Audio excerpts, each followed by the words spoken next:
Hola amigos, estamos en una edición más de Aprendiendo Derecho y bueno, como siempre tratando de cumplir con las peticiones que nos hacen, hoy vamos a hablar del juicio de amparo. ¿Qué es el juicio de amparo? Hemos escuchado 1000 veces, es que lo ampararon, es que se amparó, pero ¿qué es? ¿Qué significa? ¿Y contra qué procede? ¿Quién lo conoce? Y para eso, por supuesto, invitamos a alguien que sabe del tema, al maestro Aldo Salazar. Maestro, qué gusto tenerle por acá. Doctor, el gusto es mío, muchas gracias. Pues es un agasajo. Usted ha estado mucho tiempo ya en un juzgado federal laborando. Tiene ya alguna experiencia como secretario, ¿no? Ya un buen rato. Así es, doctor, tenemos el gusto y el privilegio de pertenecer al Poder Judicial de la Federación y ya trabajando desde hace muchos años en un juzgado de distrito. Pues eso le da una experiencia bárbara. Gracias. Maestro, juicio de amparo, ¿qué es lo que usted hace todos los días? Tratar de conocer de los juicios de amparo, contra qué procede, quién puede promoverlo. En términos generales, ¿cómo podemos entenderlo? Claro, doctor, pues hay muchas definiciones que muchos maestros nos han proporcionado para definir o para tratar de conceptualizar el amparo. A mí me gusta recoger una que creo que abarca o comprende los aspectos más generales y pues es la que dice que el juicio de amparo es un medio de defensa constitucional a través del cual una persona llamada quejosa solicita al órgano jurisdiccional de amparo, al órgano jurisdiccional federal, el amparo y protección de la justicia federal contra un acto de autoridad que considera que le agravia sus derechos. Ok, pero hay muchos trámites que nos permite acudir a diferentes tribunales para que defiendan nuestros derechos. En el amparo específico, ¿qué es lo que yo puedo hacer para promoverlo? ¿En qué momento oportuno? Porque la gente seguramente conceptualiza, hay un montón de tribunales y a cuál ir, cuál área, en qué momento puedo interponer pues un juicio ordinario, cuándo puedo ir al amparo, bajo qué circunstancias. Creo que cuando usted hace esta definición, me gusta mucho porque abarca todos los aspectos, ¿no? Como medio de defensa, que viola tus derechos, ante qué autoridad y qué es lo que buscamos. Esos derechos que nosotros podemos exigir que se respeten en un juicio de amparo, ¿dónde se encuentran? Claro, doctor. Tiene toda la razón. Efectivamente, el amparo es un juicio, un medio de defensa constitucional diseñado por nuestro constituyente para la defensa y protección de los derechos humanos reconocidos en nuestra Constitución Federal y en los tratados internacionales de los que el Estado mexicano es parte. Ese efectivamente va a ser la materia de protección en el juicio de amparo, los derechos humanos reconocidos. Híjole, que son muchísimos, ¿no? Sí. Que son muchísimos. Nada más en la Constitución, ¿cuántos no hay en la Constitución mexicana? Esos 136 artículos, ¿cuántos derechos no tienen? Tratados internacionales, ¿cuántos tratados no ha firmado México con otros países? Y ameritaría, pues, echarle una leída a la Constitución, a algunos tratados, para visualizar si en un acto determinado alguna autoridad me estaría violentando un derecho de esos. Los más comunes, maestro, como para poner un ejemplo, que ustedes reciben en el juzgado federal de peticiones de amparo, ¿cuáles serían? Claro, doctor, pues son muchos y muy variados. Por ejemplo, en Morelos se da la particularidad de que los juzgados de distrito tenemos competencia mixta, es decir, que conocemos o se conoce en estos juzgados de distrito de todas y cada una de las materias que el derecho nos aporta, que para efectos del Poder Judicial de la Federación se clasifican en civil, penal, administrativa y del trabajo. Se tiene esa clasificación, ya de ahí cada una de ellas, como usted bien sabe, pues comprende otras submaterias importantes. Por decir una, la materia civil también va a comprender ahí la materia familiar y la materia mercantil, que aunque son ramas del derecho que estudiamos y aprendemos y que además por separado y que además tienen reglas muy particulares, pero se comprenden para efectos del Poder Judicial de la Federación en materia civil. Esto pues para a lo mejor los compañeros pues que lo tengan muy claro identificado, ¿no? Sí. Claro. Entonces, pues sí, dependiendo de la materia, hay casos más comunes que otros. Yo creo que en número, muchos asuntos son o se presentan en materia administrativa y, por ejemplo, hablamos de violaciones al derecho de petición, es decir, cuando yo como ciudadano acudo ante una autoridad, le presento mi escrito, le presento un escrito en el que de manera respetuosa le hago una solicitud, una petición, y pues no me es respondida, ¿no? Por X o Y, ¿no? Pero, sí. Acudo ante el juez federal a promover un amparo. Así es. Y le digo, se está violando mi derecho de petición. Así es. Y entonces el juez federal lo que traería en una hipótesis positiva es que me dé la razón y le diga a quien no me ha contestado, contéstale. Así es. ¿Sí? Así es, doctor. Por derecho de petición. Es muy común que la gente que está involucrada en un asunto de carácter penal de inmediato le diga al abogado, aunque no haya inclusive ninguna necesidad, ampáreme. Claro. O el abogado mismo, necesito sacarle un amparo porque hay una orden de aprehensión en su contra, porque me anda buscando la policía. En estos casos, para que nuestra gente pueda tener mucho más claro el panorama, ¿qué implicaría amparar a alguien que considera que corre peligro su libertad? Claro, doctor, pues es una pregunta muy interesante y pues sí, en ocasiones yo también advierto mucho que en los medios de comunicación se habla de ya le concedieron un amparo a tal persona, ¿no? O ya ampararon a esta persona, normalmente personas públicas o a veces no, pero sí, pues es necesario distinguir. Hay ocasiones en las que pues se promueve un juicio de amparo porque se tiene pues un temor o una probabilidad de que pues hay una orden de aprehensión y en ese caso al promover el juicio de amparo pues se va a solicitar o muy probablemente la suspensión del acto reclamado. Esta es una figura que pues tiende normalmente su razón de ser es paralizar el acto reclamado. Hay ocasiones en las que además se va a poder restituir a través de esta figura, pero lo más normal es mantener las cosas en el estado en que se encuentran para evitar que se consume una violación precisamente a los derechos humanos que se están alegando como violentados, ¿no? Entonces, que en este caso, ¿cuál derecho se estaría invocando como violentado?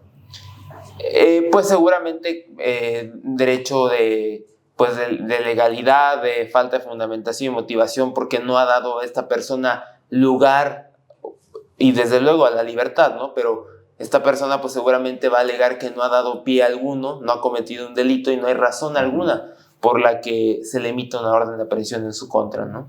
Ok, cuando estimamos que hay un derecho que atenta contra lo que establece la propia Constitución o tratados internacionales, a mi favor, puedo acudir al amparo. En este caso concreto, oye, alguien me quiere detener y yo no cometí ni un delito. Así es, doctor. O probablemente no amerite la conducta que se me atribuye el que tenga yo que ir a prisión. Exactamente. ¿No? Sí. Es uno de estos casos. Pero también lo interesante de todo esto es que hay dos tipos de amparo. Así es. Cuándo procede uno y cuándo procede otro. Porque el derecho, para quien no lo estudia, es un tanto complejo. Sí. Porque si hablamos de que el amparo es para proteger derechos, entonces estaríamos en condiciones de acudir todo al amparo, y no todo es aceptable en amparo, sino correcto, hay medios ordinarios que tienen que hacerse valer. Si el ayuntamiento, por ejemplo, me hace un requerimiento de una multa y ya llevamos un procedimiento donde yo ya fui oído y vencido, probablemente ya tenga la posibilidad de acudir a un amparo. Pero si de entrada ya fui notificado y está ahí un procedimiento en camino, no puedo acudir al amparo, porque se tiene que agotar primero. Todo eso, ¿cómo entenderlo? Porque no es fácil cuando no se estudia derecho. Claro, doctor. De hecho, es una problemática que yo escucho mucho en las personas. El amparo es muy complicado, es muy técnico. Sí. Y tienen razón, la verdad es que sí. Y de hecho, pues en las carreras de derecho, pues es todo un curso o varios cursos de amparo para poder ya dominar un poco la materia, ¿no? Y que uno siga aprendiendo. A mí hay una definición que me gusta mucho. Efectivamente, hay dos tipos de amparo: el amparo directo y el amparo indirecto, ¿no? Y a mí hay una clasificación, una forma de entender lo que me gusta mucho, me parece la más sencilla, y es que el amparo directo procede contra sentencias definitivas, laudos o resoluciones que pongan fin al juicio. Y el juicio de amparo indirecto procede en todos los demás casos. Es decir, contra cualquier otro acto de autoridad que no sea sentencia definitiva, laudo o resolución que pone fin al juicio, va a conocerse a través del amparo indirecto. Obviamente, pues como bien dice, hay otras reglas que también van a marcar si un acto en un momento dado es reclamable o procede contra ese acto de autoridad un amparo, o primero hay que agotar otros medios ordinarios de defensa, primero hay que seguir el asunto en otra instancia, o no, a veces contra el acto de autoridad que nos está agraviando en el momento es posible promover el juicio de amparo, ¿no? Sí, son complejidades, la verdad que muy inatendibles para quien no estudia derecho. Así es, doctor. El amparo es una herramienta, en mi opinión, fundamental para la vida del gobernable, porque son posibilidades de evitar que el poder pueda perjudicarte. La clase política, los gobernantes, a veces toman decisiones pues arbitrarias porque se apartan de la ley.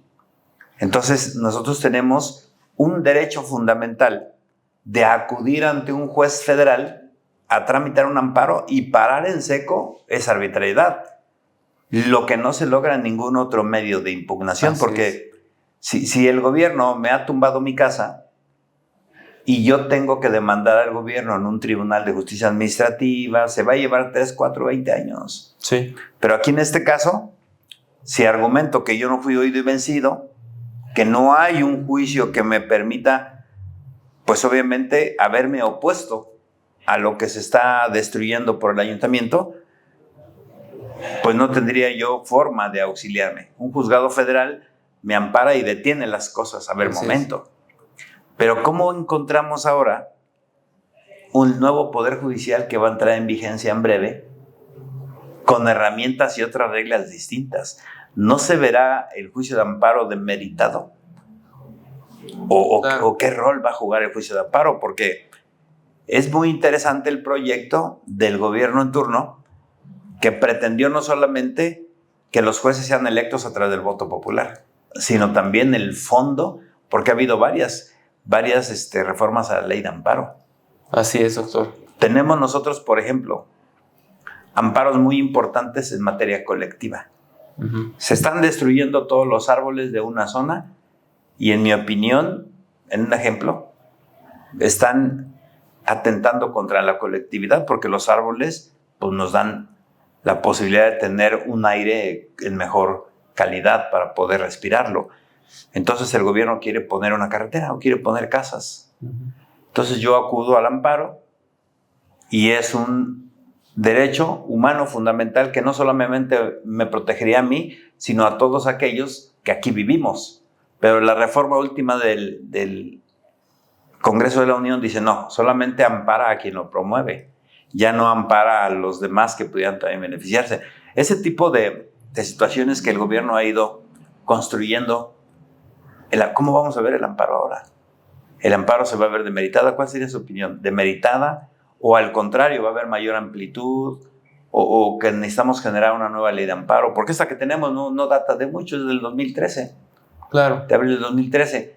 ¿O se está viendo una modificación que también va a trastocar el amparo? Claro, es muy interesante lo que dice, doctor. Realmente, en mi opinión, lo que más lesiona y, por el contrario, puede ser muy beneficioso para los ciudadanos es que los asuntos que cotidianamente se conocen en los juzgados y tribunales federales y que son realmente los que, pues, ordinariamente lastiman a los ciudadanos, por ejemplo, las omisiones de las que hablamos, que una autoridad no te responde ante una petición, que una autoridad no cumple su obligación de atender, de brindarte atención médica adecuada y oportuna. Ahora con la pandemia, ¿no? ¿Cómo Claro. hubo casos así? Claro, que una autoridad administrativa, pues, arbitrariamente te cierre un negocio o clausure una obra o cualquier tipo de asunto cotidiano, y desde luego los que derivan de juicios que la ciudadanía normalmente, pues, y que además, pues que, como se dice, ¿no? Nunca es por gusto, siempre están en una controversia, pues porque tienen que estar, no quedó otra alternativa, a veces porque son demandados por una persona, un juicio civil, mercantil, un asunto penal.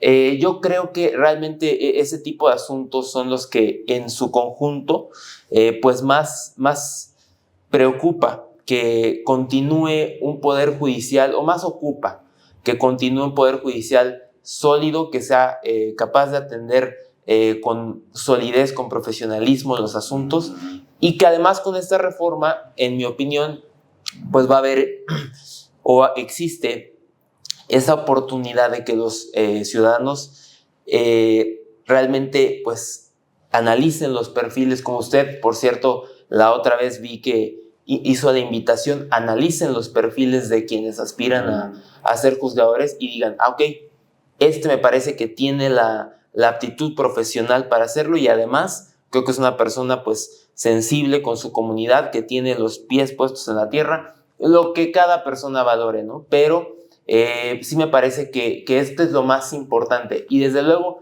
en el tema de las reformas legales que se han presentado y que posiblemente puedan limitar el alcance del amparo, pues habría que revisarlas, porque pues desde luego no es la idea, pero la verdad es que desafortunadamente, doctor, sí ocurrió, en mi opinión, como a veces una falta de explorar y explotar más este tema que estuvo muy presente durante muchos años, la posibilidad de que a través de figuras como el interés difuso, que bueno, sí, sigue vigente, el interés legítimo, varias personas o una persona pueda acudir, pero pues para que el acto de autoridad eventualmente, si se declara inconstitucional, pues no solamente lo impacta a él, sino a más personas.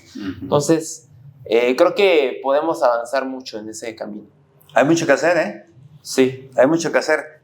Hoy llegarán nuevos jueces a ocupar las titularidades, nuevos magistrados, nuevos ministros.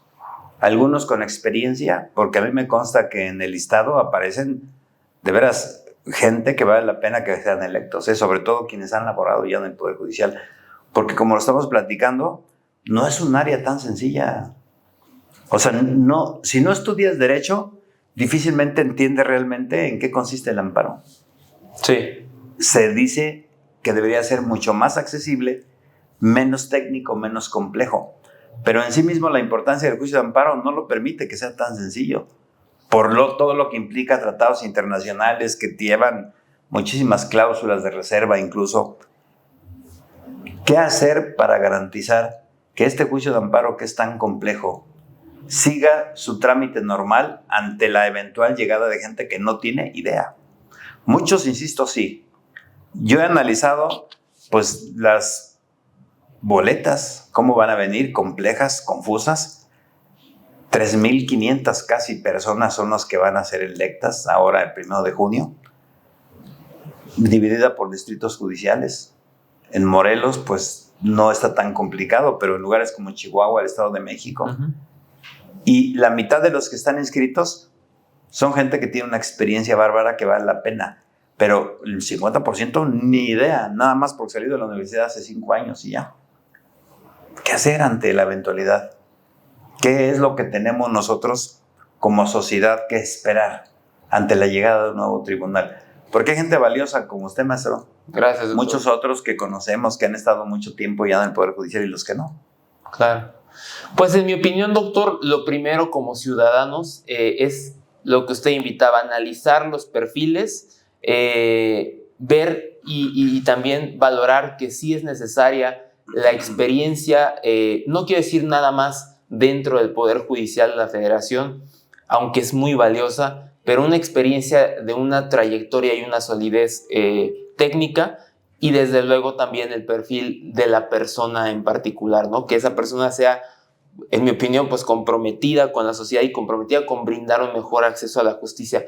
Yo creo, doctor, que, pues en mi opinión, es estar muy pendientes también de que este nuevo sistema funcione y funcione bien. Yo creo que los ciudadanos buscan justicia pronta y justicia efectiva, y creo que hacia allá debemos de caminar. Entonces, pues es también estar pendientes y vigilantes. Ese es mi punto de vista como ciudadanos de que eso ocurra.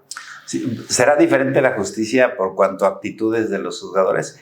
Porque hoy, en la práctica, y así fue formado, los jueces siempre en su juzgado, buenos días, como si fueran robots, ¿no? Hoy ya no. Hoy ya tendrán que decir, hola, ¿cómo le va? Y qué gusto saludarle, puertas abiertas.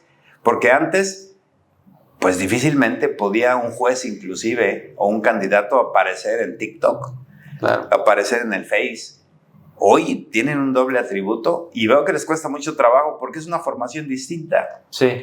Y hay gente que se ha dedicado a eso toda la vida, que tiene mucha facilidad para decir, para hacer changuitos y todo lo demás en TikTok, pero los que se han formado en el Poder Judicial Federal, qué complicado para ellos, ¿eh? Sí. Y he platicado con muchos, qué difícil es aparecer en pantalla cuando siempre han permanecido dedicados al expediente sin necesidad de socializar. Hoy tienen que socializar.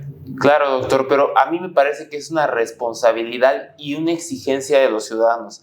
La verdad es que he tenido la oportunidad de estar en varios foros, espacios y también en espacios públicos, y sí veo que algo que le pesa mucho a los ciudadanos es, en primera, no conocer a sus jueces, no conocerlos. Otra es que tampoco tiene la percepción de que a ningún juez se le sanciona, no se le vigila y no se le sanciona. Ese es otro tema. Yo creo que sí ha faltado mucho, una vigilancia más estricta, más severa, pero en el primer tema, el no conocer a sus jueces, veo que es algo que le pesa al ciudadano, y creo que es algo que es hoy una gran oportunidad de ir revirtiendo, de que quienes aspiran y aspiramos hoy a ser juzgadores federales, nos acerquemos a las personas para que nos conozcan de frente, y además en espacios como este y muchos otros, pues podamos abrirlo a más personas, y el día de mañana pues tengan la aptitud de conocer y de exigir. Oye, tú eres el juez que dijo que ibas a ser así y asado, que ibas a ser sensible y que ibas a ser humano en tus resoluciones, pero mira, aquí está que no. O en su caso, pues se diga, pues esta persona está cumpliendo, ¿no? Bueno, a veces eso se dice menos, pero está bien. Sí, ya se está politizando la justicia, porque si hay necesidad que la gente conozca a sus jueces, que los escuches, que platiques, con uno vas a quedar mal, porque hay dos partes en conflicto. Entonces, quien hoy les va a dar el voto, va a decir, yo te doy el voto, pero me vas a favorecer. Y entonces, ¿cómo te voy a favorecer? Yo voy a favorecer a quien le asista legalmente la razón. Entonces ahora te va a decir, entonces, ¿para qué quieres que vote por ti? Porque la gente no logra entender lo que este maestro está diciendo. La gente dice, yo te doy mi voto, pero el día de mañana sé que tengo un amigo juez adentro. Sí, pero tu amigo juez no quiere decir que te va a dar todo favorable. Yo le voy a dar la razón a quien la tenga jurídicamente. ¿Cómo convencer a la gente que tenemos que entrar en esa dinámica? Que yo me quiero postular para juez, que quiero que me des el voto, pero no porque te voy a dar la razón. Le voy a dar la razón a quien la tenga. Claro. Yo creo, doctor, definitivamente, o sea, yo creo que también va mucho en función de cada persona, cada candidato, cómo está haciendo sus compromisos. Desde luego que el compromiso debe ser resolver conforme a derecho. Y eso es impartir justicia, resolver conforme a derecho. Y por supuesto también hay muchas cosas que se pueden hacer que favorecen a todos. Por ejemplo, el evitar formalismos excesivos, el lograr agilizar los procedimientos para que estos se resuelvan pronto, no se dilaten. Eso es algo que favorece a todos, a todas las partes. Y desde luego también el acceso a la justicia. Hay realmente una problemática, me parece muy fuerte, de que este exceso de formalismos a veces impide que el ciudadano acceda a la justicia. Te prevengo y te digo que no es posible, y ante la duda mejor sobreseo o desecho un asunto, ¿no? Esto no puede seguir así, claro, porque esto dificulta que las personas en sí accedan a la justicia y que su tribunal analice su asunto. Y yo creo que estas son cosas que ayudan, favorecen e interesan a todos los ciudadanos. Sí, los tribunales han trabajado con estadísticas. Así es. Y creo que eso no debe ser, porque hay veces que te hacen prevenciones que no ameritan una prevención, no en todos los casos. Lo cierto es que el Poder Judicial Federal, en mi opinión, como litigante, que yo nunca he estado adentro del poder, sino desde afuera, creo que se ha ganado un lugar a pulso de credibilidad y que se mantenga. Ese es el doctor, mi querido maestro. Que se mantenga y que vayamos construyendo un mejor México, ¿no? Que sea así, doctor. Sí, les ha costado trabajo a ustedes como ciudadanos, conocedores de la ley, ir y pedir el voto porque pues, no están acostumbrados a eso. Es la primera vez, pero es una gran oportunidad, ¿no, maestro? Así es, doctor. También lo veo así. De que los ciudadanos nos conozcan, nosotros platicar con ellos y conocer más las problemáticas, sensibilizarnos y el día de mañana poder impartir justicia de una mejor manera. Y que el juicio de amparo logre el objetivo. Claro que sí, doctor. Gracias, querido maestro. Qué gusto tenerle por acá. No, el gusto es mío, Gracias doctor. por darnos esta charla, este panorama y lo que espera la sociedad del nuevo Poder Judicial Federal. Gracias a usted que nos acompaña constantemente en sus programas, porque por usted hacemos estos programas. Hasta la próxima.